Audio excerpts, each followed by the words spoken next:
November 16th, 1983. A poem by Des. I went to Missouri and I learned the truth. The information came in a flurry, and if I didn't learn, I would lose. The last two most important to me. So I wrote this down so I wouldn't forget, so I could learn what I didn't know yet. The salt, the signs, the names for the dark, the difference between a shadow and a mark left by something that used to be a man before it lost the parts that still can. Feel, still can love, still can stop. So I write to remember what I can't let drop. Because somewhere out there, still asleep in their beds, are the two reasons I'm not already dead. And I'll learn every page of this godless, endless text before I let the dark take the best of what's left. Wendigos, a poem by Sybil Thorn. They say when a starving man just struggling to survive turns to human flesh just to stay alive, a craving wakes inside them, a hunger as yet unknown, a never-filling emptiness for human flesh and bone, and the man is changed by the horrors that he's done, mind and body twisted monstrous, and thus the transformation is begun. Till he is the perfect predator, smart and tall and strong and fast, perfect eyesight at night to stalk him, and able to mimic the voices of your past. This Wendigo will hibernate for many years at a time, but when it awakes it's hungry and a beast in its prime. If you wish to survive it, there isn't much that you can do. There are protections against it, but very, very few. Shooting it will only make it angry, and knives are a waste of time. At night, use Anasazi's symbols to keep it away so you'll be fine, then hunt it down in daytime, when its eyesight isn't quite as enhanced. Only then can you hope to stand half a chance. To destroy it, you'll need fire. Torch that thing alive. This is the only way that you can hope to survive. Ghost, a poem by Des. Salt lines on the floor, iron blade the restless bone. Ash sets spirits free. Changing shape. Ghouls, shapeshifters, skinwalkers, werewolves, a poem by Sybil Thorn. There are creatures clothed in borrowed skin that walk where ordinary lives begin. Shapeshifters, ghouls, skinwalkers too, and werewolves hunting under moonlight's hue. Though every kind wears a different face, one truth applies in every case. Their eyes catch light with a strange bright gleam like fractured glass, or a fevered dream, and should you find one in your sight, remember well before the fight, silver burns them where they stand, whether forged in blade or held in hand. A silver bullet, a silver spear, driven straight into the heart they fear, will end the hunt and still their breath, for silver is the final death. The shapeshifter is born, not made, with flesh like garments to trade and trade. They peel away one's skin with ease, becoming any one they please.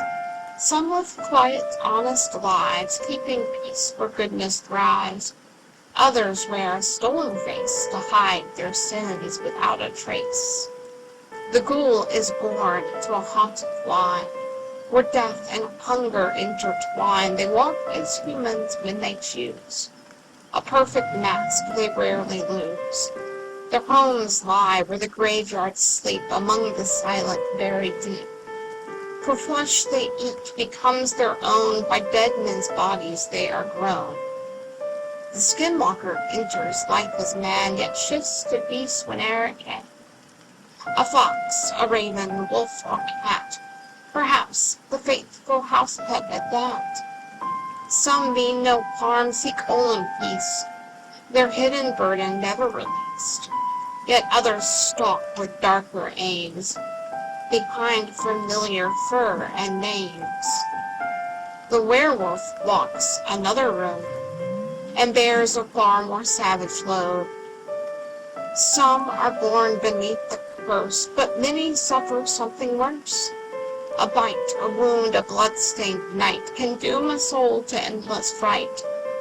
Unlike the rest, they hold no sway over when the beast will have its day. The moon commands what flesh must be. Its silver light holds mastery. When full it climbs to the sky, the beast awakes with burning cry. It haunts with little thought or care and leaves its victims everywhere.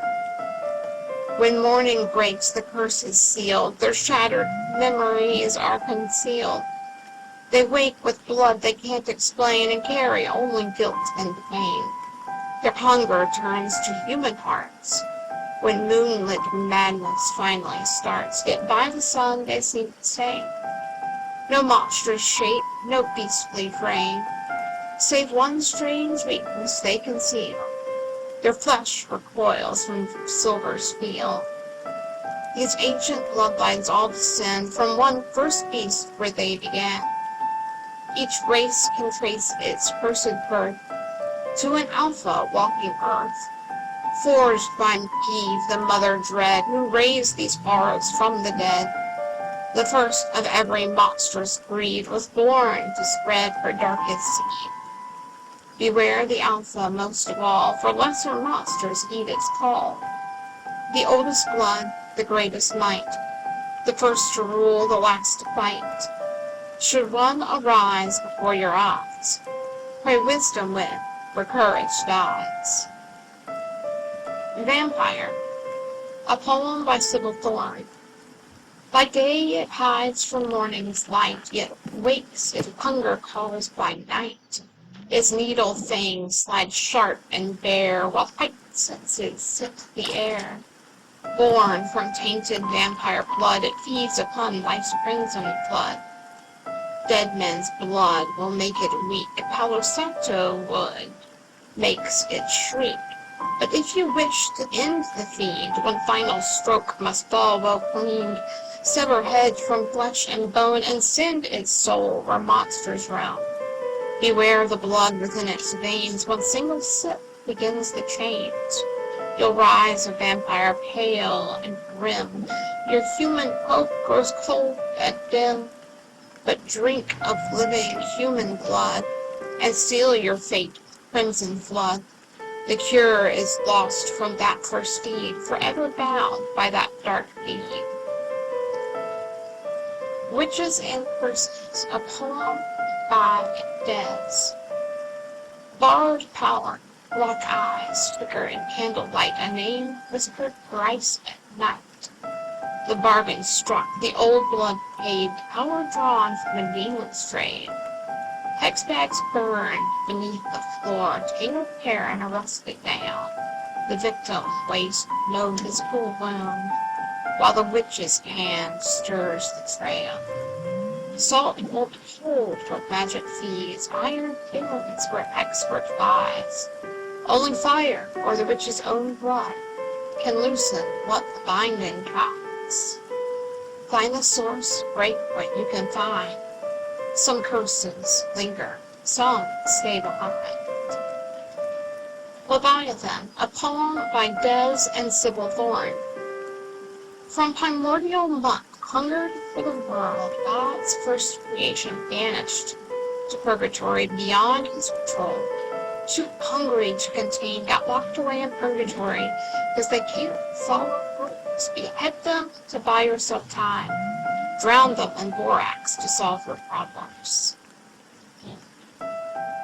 The Four Horsemen, a poem by Sybil Thorn.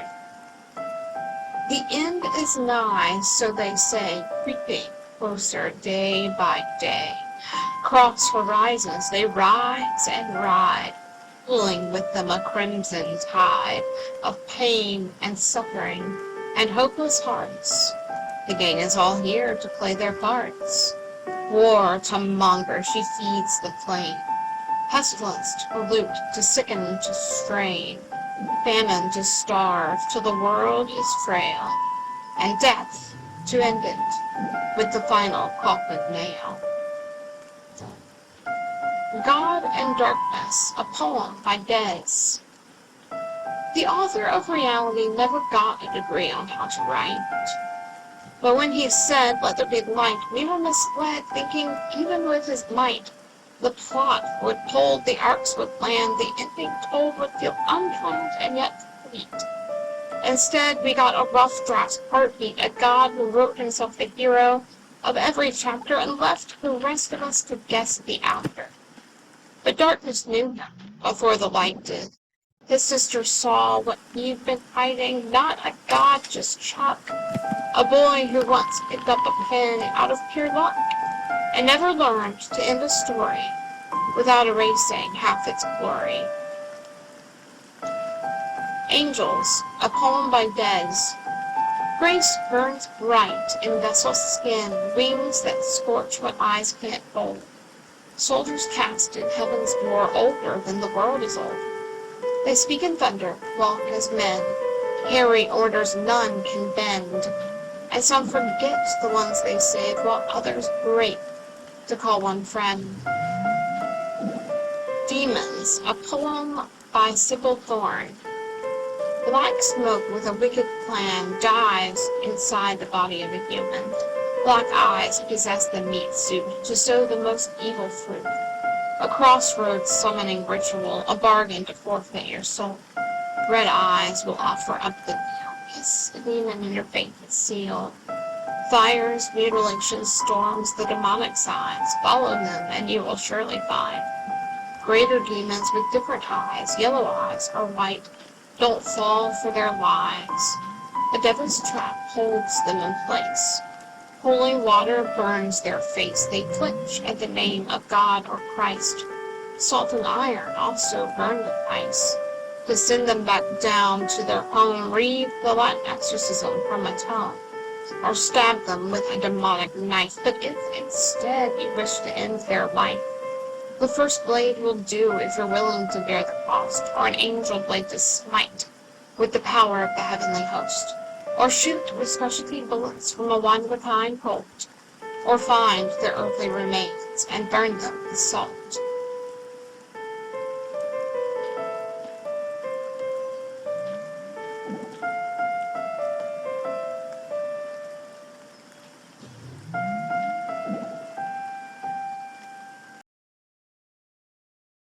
Thanks for watching. Yes, thank you. Now, carry on my wayward ones. There'll be peace when you are down. Lay your weary heads to rest. Don't you cry no more.